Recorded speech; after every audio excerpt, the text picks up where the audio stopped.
Naging bisita ang aktres na si Cheryl Cruz sa Fast Talk with Boy Abunda nitong Huwebes, May 23, 2024.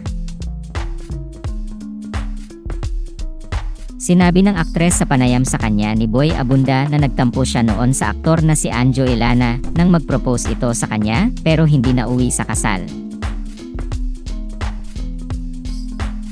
Ayon sa kanya, tinanggap niya ang proposal ng aktor, ngunit kalaunan ay natuklasan niyang may nabuntis ito.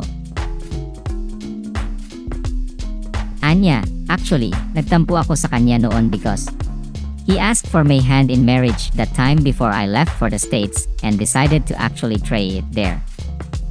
He asked for my hand in marriage and I said yes. And then I found out na he got somebody pregnant, so kahit papaano, diba, he broke my heart. Isinantabi na ito ng aktres ngayon at sinabi niyang mabuti silang magkaibigan ng aktor. Sinabi rin niya na nakilala niya ang kanyang unang asawa na si Norman Bustos noong nagpunta siya sa United States.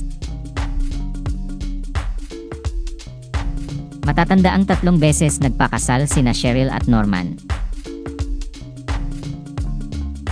Civil wedding sa Lake Tahoe, Nevada, at Catholic wedding sa Ciudad Fernandina sa Green Hills, San Juan City noong 1996. At church wedding sa San Francisco noong 1997. Gayunman, nag-file para sa diborsyo ang dalawa noong 2008. Matapos nito, sinabi ng aktres na sinubukan nila ni Anjo Ilana na magkabalikan silang dalawa.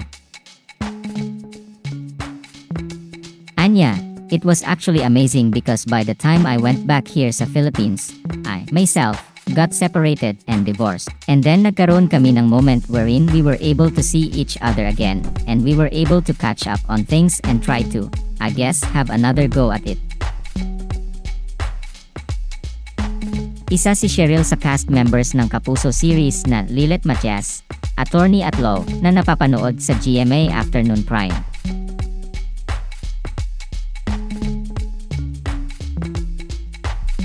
Salamat sa panonood ng video na ito.